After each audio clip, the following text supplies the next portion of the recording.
Yung mga nagpo-post ng picture ko tapos may nakalagay na mga pera agad. Hindi po totoo yan. Huwag po kayong magpapaniwala. Huwag kayong magko-comment sa kanila. Congratulations sa ating mga natatawagan. Tatawag ako ngayon. Ilagay mo ang iyong how. How po upang mapili kita. Unti-unti nilang kinukuha yung mga impormasyon ninyo.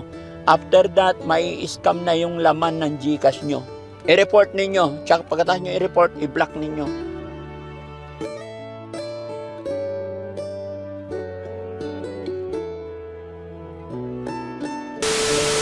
So ayun mga kababayan, mga kabarangay, no? Tawag nito.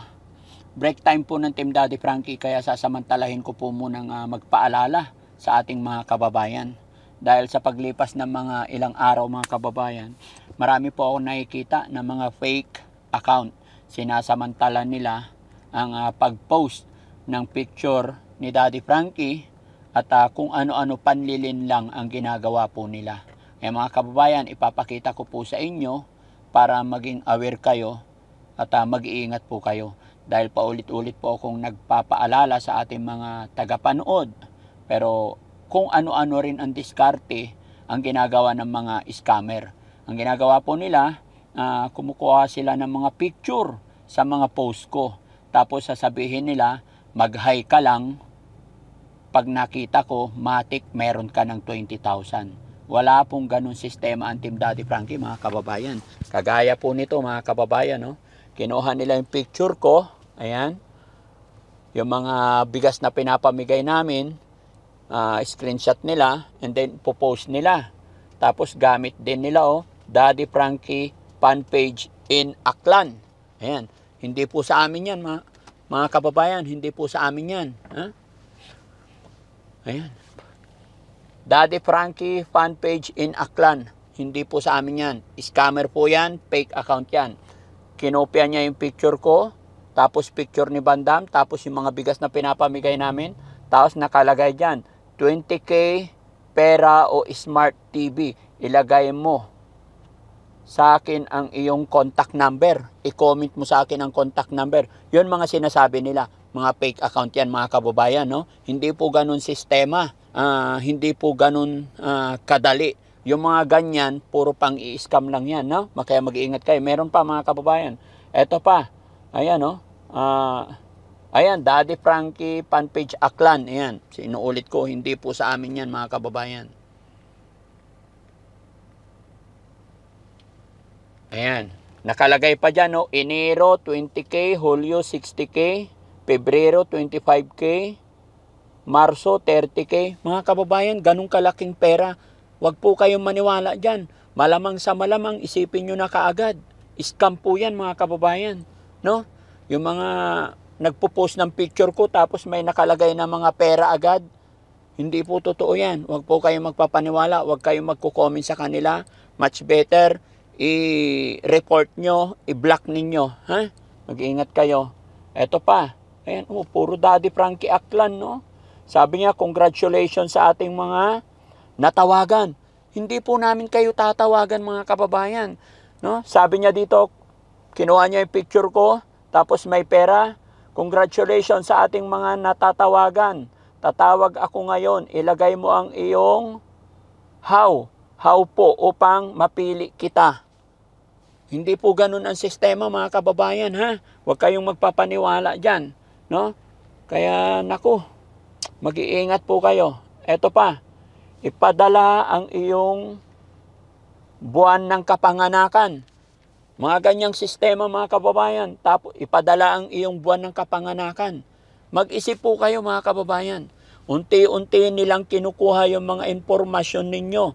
After that, may scam na yung laman ng GCash nyo.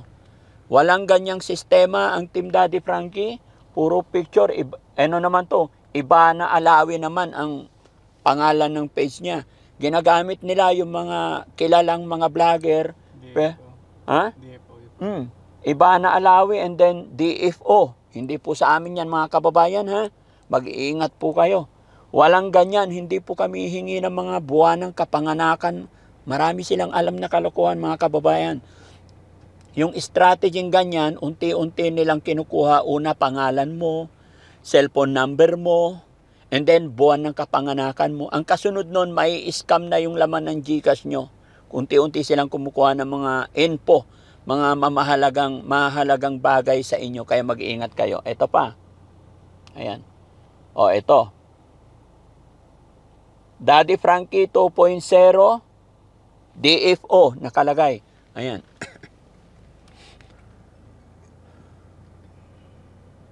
Marami mga kababayan, ano naman ang sabi dito? Oh?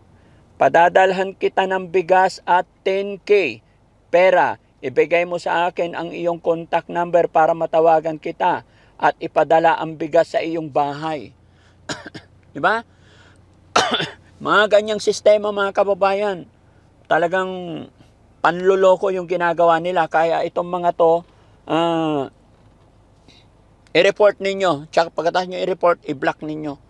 No? Mag-iingat kayo. Kinukuha lang talaga nila yung mga picture ko, tapos kung ano-anong isusulat nila dyan para mapaniwala nila kayo. Ito pa. No. Ito na naman. Chams Coin Collector, DFO. 10K cash o 2 sako na bigas. Yan, tignan nyo mga kababayan.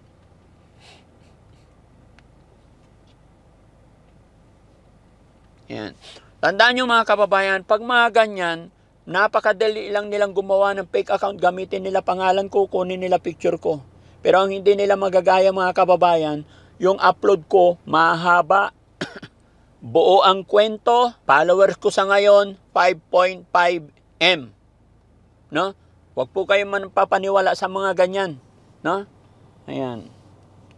Ito pa, 10K. Pera o bigas, ibigay mo sa akin ang iyong contact number. Basta ganyan ang mga sinasabi, i-block nyo agad. Hindi namin kailangan kunin ang contact number nyo. Dahil kung talagang pupuntahan na namin kayo. Tsaka kung tatawag ako sa inyo halimbawa, video call, makikita nyo ang mukha ko. Paulit-ulit ko pong sasabihin pag may mga nagme-message sa inyo na ganyan, kailangan makausap nyo. Nakikita nyo yung mukha ni Daddy Frankie. Ano? Kasi maraming mga scammer, kaya huwag kayong magpapaniwala. Karamihan dyan mga kababayan, yung iba, yung ibang lahi yata, hindi natin alam. No? Ang gagaling nila. Ito na naman, no? Daddy Frankie 2.0, DFO. Yan, iba na naman yan. Yan. Troy in New Zealand Group. Naku, kung ano-ano na naman. Sinisend niya sa mga group. Ayan, ang ginagawa niya mga kababayan, sinisend niya sa mga group. Pero, ang pangalan ng page niya, DFO. Kaya mag-iingat kayo. Ang nakalagay naman, 10K pera o bigas. Ayan na naman.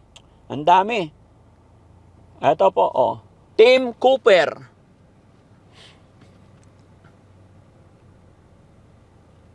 Fake account yan. Transfer or cash. Ang dami talaga nilang alam, kaya mag-iingat kayo mga kababayan. Ha?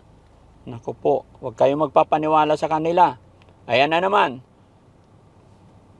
Tagatoy ako. Ayan, send na lang niya sa mga GC.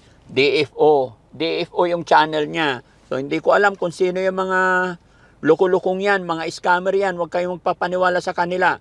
Basta isa lang ang pinaka-effective na gagawin. Si Daddy Frankie po mga kababayan, hindi po ako manghihingi sa inyo. Ako ang magbibigay. Ngayon, kung may magme-message sa inyo, nagpapanggap sila na si Daddy Frankie kuno, video call nyo na lang. Napaka-effective na gawin para makasiguro kayo kung siya ba talaga ay si Daddy Frankie, video call.